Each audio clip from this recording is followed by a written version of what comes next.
We see for 2018 the inflation outlook and the narrative, the discussion around the inflation outlook changing. We're not talking about the return of very high levels of inflation that really dampen consumers' confidence or purchasing power. Rather, we're talking about the resumption of moderate levels of inflation that give the Fed confidence that it can proceed with its path of interest rate increases and really avoid the deflationary outcomes that have been so much the greater fear in the post-financial crisis era than the fears of inflation of a time long ago.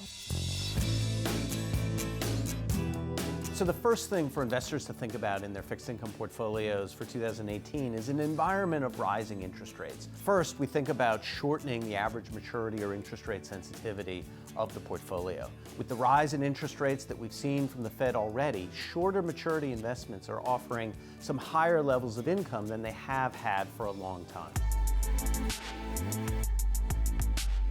Another strategy for 2018 that we're contemplating is the addition of floating rate instruments in the investment portfolio. Now, for many investors, floating rate means higher income-oriented investments associated with bank loans. And while this represents one area of floating rate, there are other less risky areas of floating rate investments that are also worthwhile to consider, particularly as the base rates of interest have been increasing associated with the Fed's increases in interest rates. These include investment-grade floating rate notes and even Treasury floating rate notes.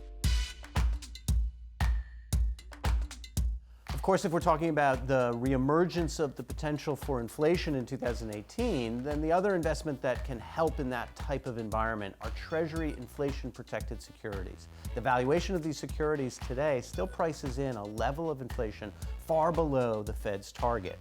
And the expectation that we have that target levels of inflation will be reached in 2018 suggests that there is some value in adding these types of securities into a fixed income portfolio for the diversification and hedging benefits in a rising interest rate environment. One of the things that this valuation difference implies is that in a rising interest rate environment, if bond prices are going down, TIPS bond prices are going to go down less, and thereby giving you some protection to the principal in a rising interest rate environment.